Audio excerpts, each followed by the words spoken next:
Hello and welcome. If you're new to this channel, um, appreciate you checking out this video, and it's a question I get a lot. People ask me, what is the best investment for me? I get it in various forms. One person asked me, if I have $1 million, what's the best investment for me? And usually I respond to that type of question with another question and ask, how long's a piece of string? And just to do like a pattern interruption with them and make them think, what do I mean? And the thing is that you have to measure a piece of string before you can say how long it is. So the same with investments. You can't just say what's the best for you. You have to measure, and you also have to consider where you are. So then you also have to consider, what do you want out of the deal? Do you want capital growth, or do you want passive income? For example, if passive income is important to you, then gold won't do the job, because you're not going to get a passive income. You're going to get you buy the gold, then you're going to pay to keep it secure. Either that's going to be with a vault somewhere, or you have to improve your security at your house.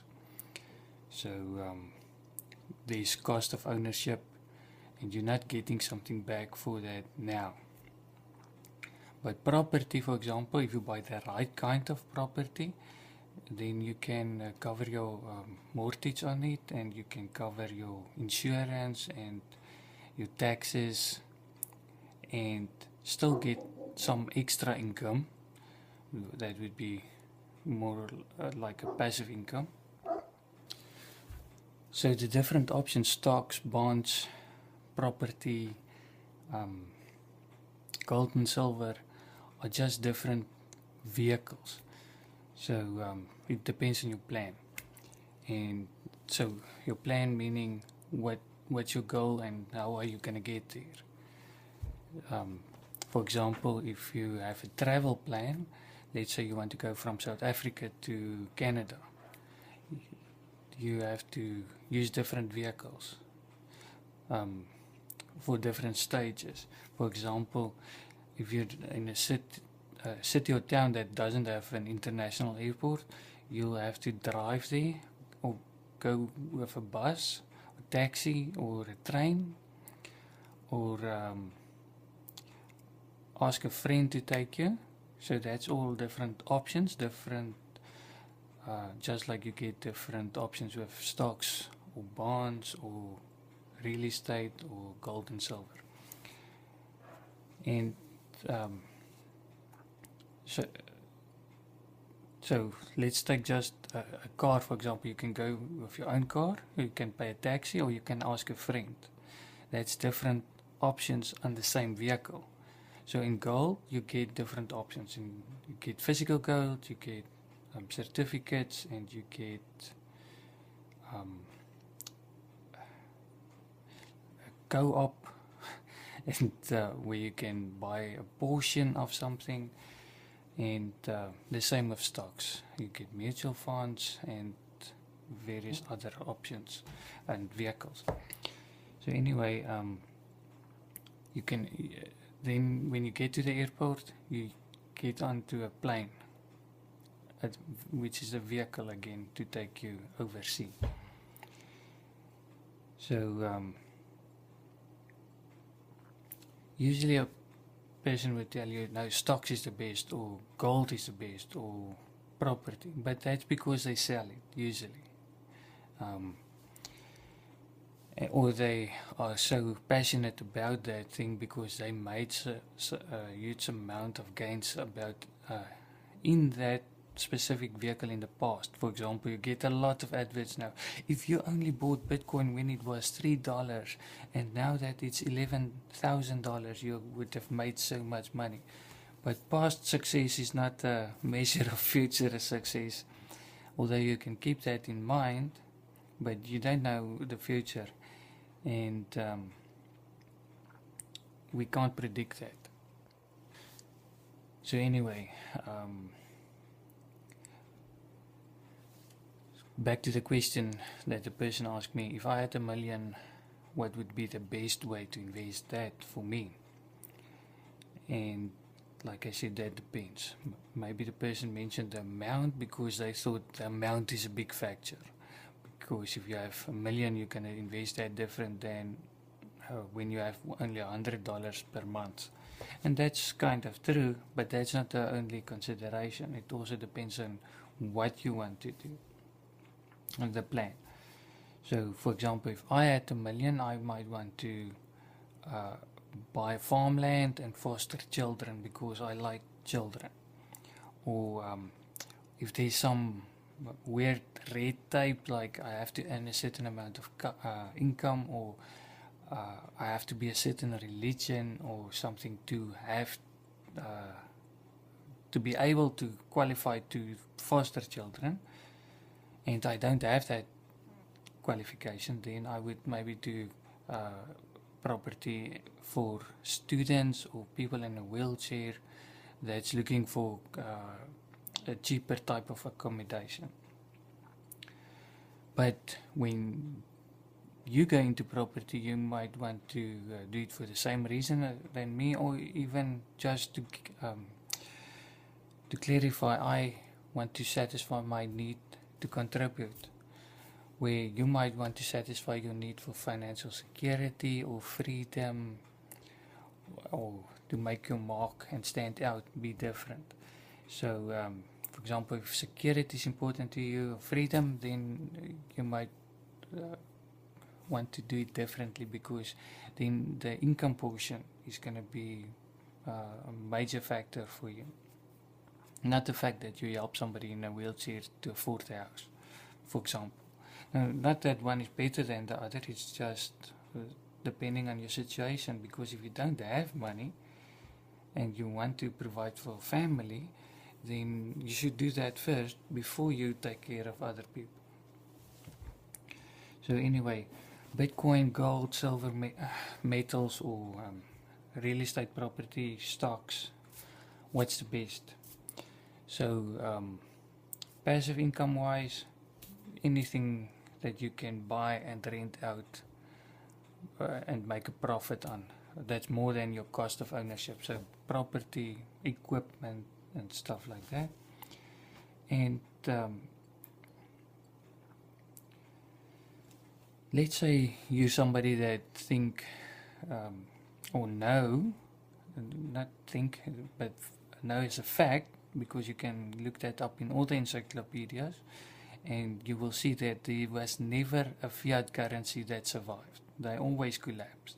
So the time that it takes to collapse just differ, but they always collapse. So knowing that, then, and you want to plan for something like that, like what happened in Zimbabwe or Venezuela. So if, for example, you're in America and you expect a dollar collapse happening there, then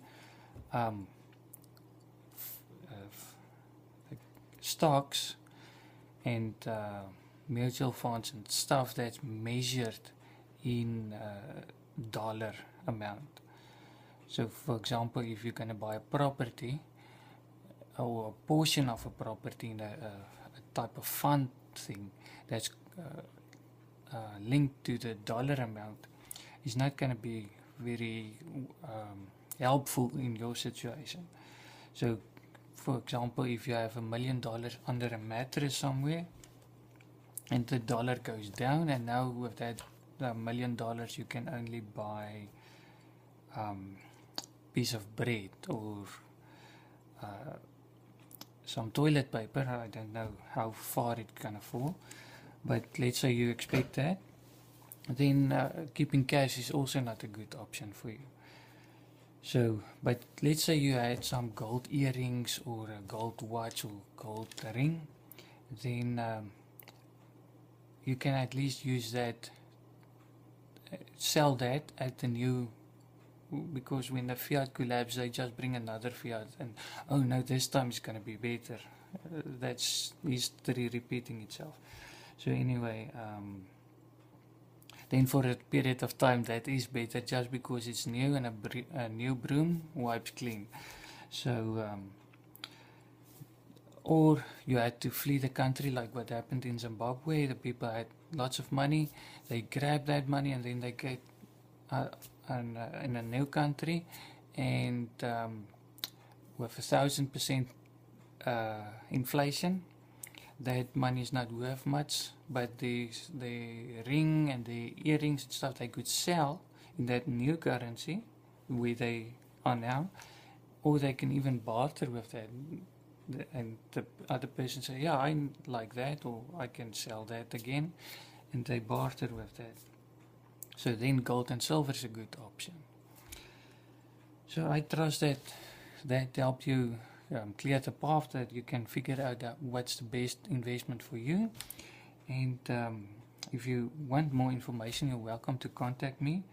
For in Canada, I have some tax-free ways of how to invest in stuff that you can legally. It's not tax scams. And I also have a basic investment course, and that's for an employed person that have some extra income that they want to manage themselves.